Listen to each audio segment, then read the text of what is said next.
이사야 28장에서 35장은 심판과 회복에 대한 예언이었습니다. 어제 살핀 28장은 에브라임 북이스라엘에 대한 심판이고 범죄한 유다에 대해서 경고가 되었습니다. 이어서 오늘은 아리엘, 즉 예루살렘과 남유다 왕국에 있을 심판과 회복에 대한 메시지입니다. 이사야 구절을 살펴보면 이사야 한복판에는 이스라엘의 역사가 있습니다. 36장에서 39장에 이스라엘의 중요한 역사적 배경이 드러납니다. 이 역사를 중심으로 해서 앞에는 하나님의 심판이 주로 나타납니다. 그리고 후반부 그 뒤에 40장부터 66장은 하나님께서 주시는 회복의 메시지가 주를 이룹니다.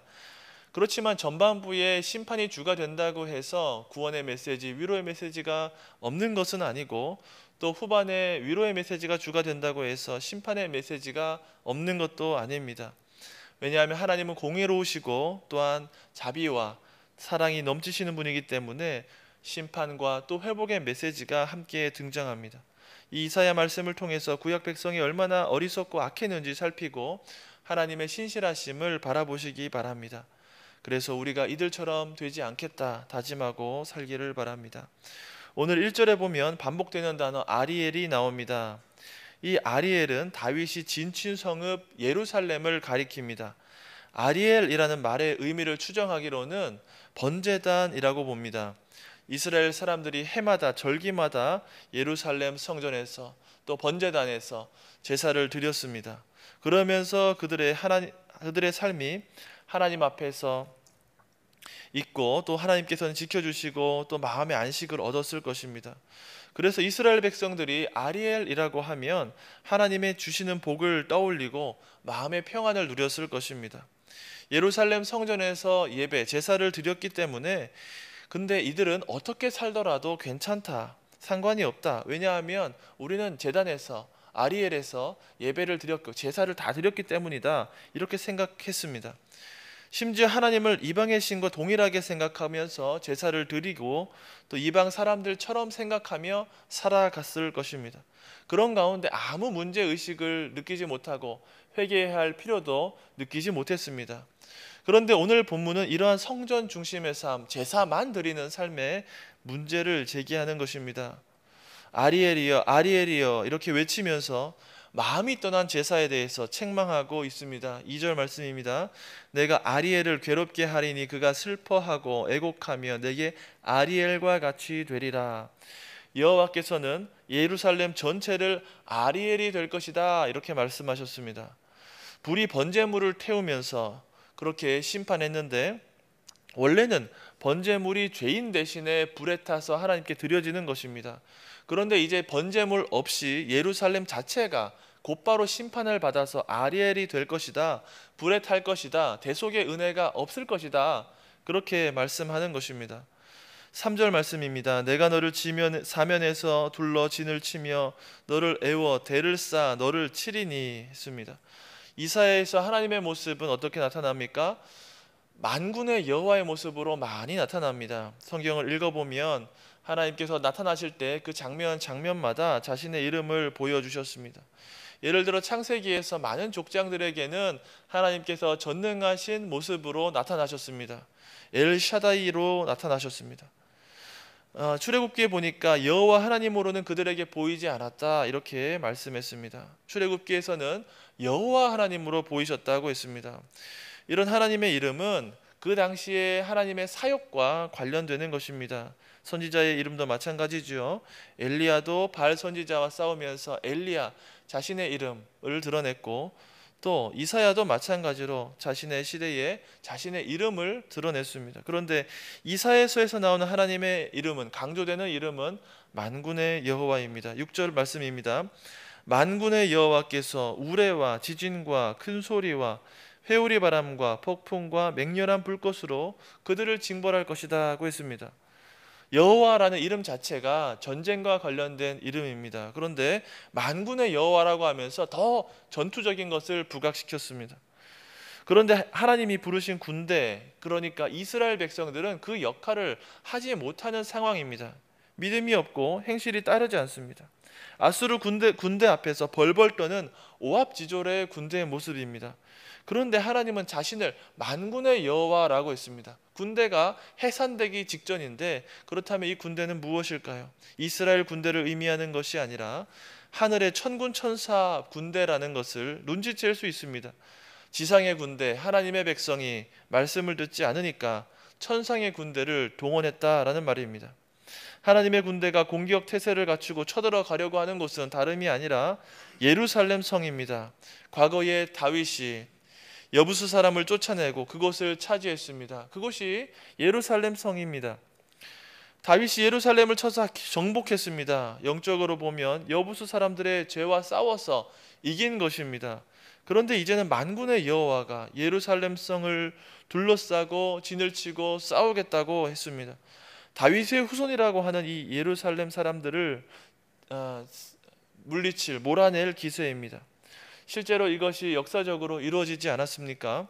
아수르와 바벨론 군대를 통해서 만군의 여호와께서 심판하신 것입니다. 하나님이 이들을 통해 예루살렘을 괴롭게 하셨습니다. 이스라엘 사람들이 이방인이다, 죄인이다, 이렇게 생각했던 사람들을 통해서 심판하셨습니다.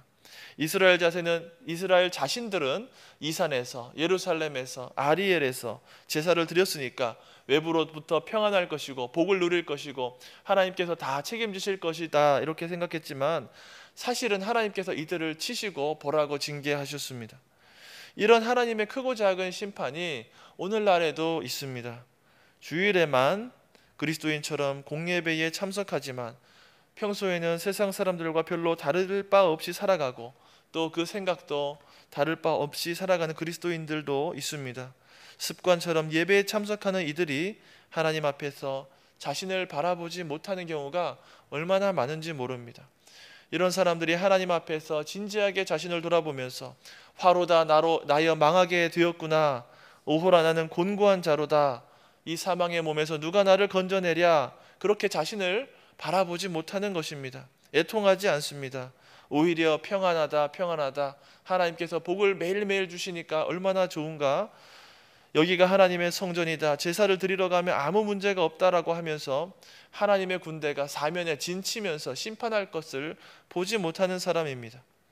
사무엘하 5장 6절에 보면 여부수 사람, 옛날에 예루살렘 그 주민들도 망할 것이라고 생각조차 하지 못할 때에 다윗에게 망했습니다. 그런데 지금은 하나님께서 불순종하는 언약 백성들에 대해서 그렇게 하실 것이다 말씀하는 겁니다. 이제는 그 역할이 바뀌고 심판의 대상이 바뀌었습니다. 정복해야 할 이스라엘이 정복당하게 될 것이다, 그렇게 말하는 것입니다. 평안을 누려야 할 이스라엘 백성이 평안을 누리지 못하고 끌려가게 될 것입니다. 제가 인터넷에 보니까 한 대형 교회의 민낯, 힐송 교회, 외국 교회인데 아주 큰 교회의 민낯에 대해서 이렇게 영상을 만들어 올린 것을 본 적이 있습니다. OTT에서도 이 힐송의 비밀이라는 다큐멘터리가 올라와 있답니다. 제가 많이 보지 않았는데 여기에 보니까 호주를 중심으로 전 세계로 확장된 힐송 교회가 얼마나 죄를 많이 지었고 또 교회로서 할 짓을 해야 할 일을 못했는지 그런 것들이 많이 나와 있습니다. 도덕적으로 타락해서 은혜가 되지 못하는 교회다, 이렇게 말에 나오고 있더라고요. 이것이 사실인지 아니면은 과장하고 거짓인지 잘 모르겠습니다만 여전히 구글에 힐송 처치를 검색하면 세계에 흩어져 있는 힐송 처치가 나옵니다. 여전히 잘 운영되고 있다고 뜹니다. 많은 사람들이 아직도 그런데 이 교회를 의심하고 지탄하고 있습니다. 이사야 때와 비슷한 경우가 아닌가 생각해 보았습니다. 크고 사람들이 많이 모이는 예배당에 문제가 없다고 생각하고 운영되는 교회들도 있을 것입니다. 교리적으로는 문제가 없어 보이지만 윤리적으로 보면 참 문제가 많고 심지어는 사교 집단처럼 보이는 교회가 있지 않습니까? 이런 교회에 대해서 하나님께서 심판하지 않으실까요? 아수르와 바벨론을 들어서 심판하셨던 하나님께서 세상을 사용해서 교회를 심판하지 않겠습니까? 과거에는 아수르와 바벨론을 사용했습니다. 아수르를 의지하려다가 아수르에 망하고 바벨론을 의지하려다가 바벨론에 망하는 예가 있었습니다. 이런 하나님의 섭리가 오늘 우리에게도 있을 수 있습니다. 돈을 사랑하다가 돈으로 망하게 되고, 명예를 탐하다가 명예를 잃고, 사람을 의지하다가 사람도 잃어버리면서 하나님께 심판받을 수 있습니다. 이러한 심판이 4에서 8절에 구체적으로 묘사되어 있습니다. 4절 말씀입니다. 내가 낮아져서 땅에서 말하며 내 말소리가 나지키 티끌에서 날 것이라. 내 목소리가 신접한 자의 목소리같이 땅에서 나며 내 말소리가 티끌에서 짓거리리라. 4절에서는 죽은 자를 모시고 죽은 자를 부르는 모습이 나타납니다. 이스라엘 사람들이 겉으로는 제사를 드렸지만 뒤로는 이교적인 일들을 서슴지 않았다라는 겁니다. 이사야는 이스라엘이 죽은 자처럼 될 것이다 이렇게 말했습니다. 5절 말씀은 그럼에도 불구하고 하나님이 대적을 치시겠다는 말씀입니다. 이스라엘을 친 대적도 역시 후에는 심판의 대상이 될 것입니다. 5절입니다. 그럴지라도 내 대적의 무리는 세미한 티끌 같겠고 강포한 자의 무리는 날려가는 기와 같으리니 그 일이 순식간에 갑자기 일어날 것이라. 아수르와 바벨론도 하나님의 심판의 대상이 됩니다. 당시 큰 나라를 이루고 아무도 무시할 수 없을 것처럼 보였지만 하나님은 이들도 겨와 같이 날려버리시는 분입니다. 정말 그렇지 않습니까? 과거에 큰 나라였던 아수르나 바벨론이 오늘 어디에 있습니까? 알렉산더나 로마도 지금은 없습니다. 그냥 박물관 한켠에 나와 있을 뿐이죠. 오늘날 강대한 힘을 자랑하는 미국이나 또 유럽 EU 연합이나 이런 제국들도, 연합들도 나중에는 영원하지 않을 것이고, 또 중국이나 러시아도 마찬가지입니다.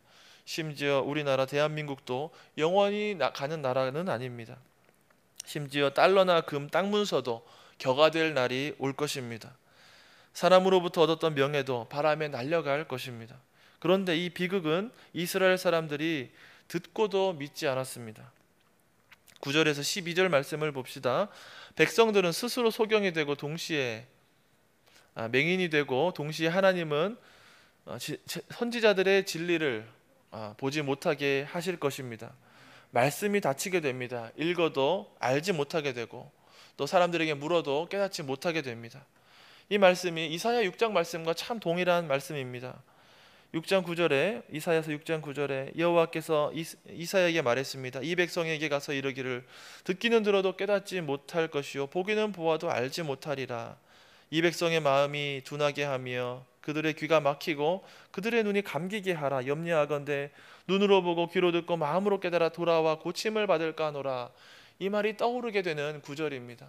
도무지 알지 못하는 모습입니다. 이스라엘 사람들이 하나님을 만나고 예배하는데 관심이 없었습니다.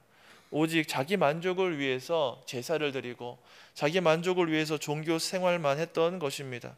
그래서 하나님이 충격적인 방법을 사용해서 이스라엘에게 경고하고 벌하고 돌아오게 하시는 겁니다. 지혜자의 지혜가 가려지는 이런 기이한 방법을 사용하셨습니다. 예수님도 이 땅에 계셨을 때에 비유로 하나님의 나라를 선포하셨습니다. 제자들이 왜 이렇게 비유로 선포하시느냐 물을 때에 이사야 본문을 인용해서 말씀하셨습니다. 예수님 당시에도 똑같다라는 말입니다. 예루살렘 성전이 있지만 하나님에 대한 진실한 예배가 그쳐 있는 그 상황에서 우리 예수님께서는 비유로 말씀하신 것이죠. 그저 자기 지혜와 총명을 자랑하던 일이 그 시대에도 많았던 것입니다. 예수님이 이사야 예언과 같이 하나님의 나라를 전했습니다. 들을 귀 있는 소수만 불러서 그 기이한 일을, 놀라운 일을 말씀하셨습니다. 이사야가 그루터기 소수의 거룩한 자손을 보고 사명을 감당했던 것과 같이 우리 예수님도 몇몇 작은 사람들을 시작으로 놀라운 하나님의 일을 말씀하셨던 것입니다. 우리는 스스로 지혜롭고 총명하다고 하면서 세속적인 일에 골몰하는 경우가 있습니다. 교회가 좀 힘이 있으면 신앙 고백보다 믿음보다 숫자와 그 세력이 중요하다고 생각하고 헌금 액수가 중요하다고 생각할 수 있습니다. 마치 히스기야가 그 힘을 자랑했듯이 말입니다. 13절은 이러한 심판이 왜 있게 되었는지 근본적인 이유를 밝히고 있습니다. 13절 같이 한번 읽어보겠습니다. 주께서 이르시되 이 백성이 입으로는 나를 가까이하며 입술로는 나를 공경하나 그들의 마음은 내게서 멀리 떠났나니 그들이 나를 경외함은 사람의 계명으로 가르침을 받았을 뿐이라. 예루살렘 성전에서 매일매일 매주 제사를 드리지만 하나님께 마음을 드리지는 않았습니다. 이와 같이 우리가 주일에 모이고 정한 시각에 모이고 하는데 종교 생활을 할 수 있습니다. 마음은 하나님께 드리지 않을 수 있음을 생각해야 됩니다. 이스라엘 백성들처럼 어리석게 종교적인 열심으로 모이고 예배할 수 있다라는 것을 생각해야겠습니다. 외식하는 신앙을 멀리해야 합니다. 오늘 말씀처럼 외식하는 삶 가운데에는 하나님의 말씀이 전혀 없습니다. 선지자의 말을 듣지 않고 10절 말씀처럼 외식하는 자에게는 하나님께서는 잠들게 하는 영을 주시는 분입니다. 하나님의 말씀을 들어도 깨닫지 못하고 보아도 알지 못하는 그러한 상태가 되는 것을 경계하시기 바랍니다. 외식하는 삶을 살면 하나님의 말씀에 대해서 무지한 상태가 됩니다. 그것이 성경에 말하는 진정한 장애입니다. 마음을 깨끗하게 하는 것, 그리고 정결하게 살아가는 것, 이것에 힘쓰시기를 바랍니다. 하나님을 사랑하고 이웃을 사랑하는 삶을 살아가야겠습니다. 말씀을 듣고 깨닫고 전하는 삶을 사시기 바랍니다. 그래서 진실로 만군의 여호와의 군대의 사명을 감당하는 우리 모두가 되시기를 주의 이름으로 축원드립니다. 아멘. 기도하겠습니다. 하늘에 계신 우리 아버지, 아버지의 이름을 거룩하게 하시며 아버지의 나라가 오게 하시며 아버지의 뜻이 하늘에서와 같이 땅에서도 이루어지게 하소서.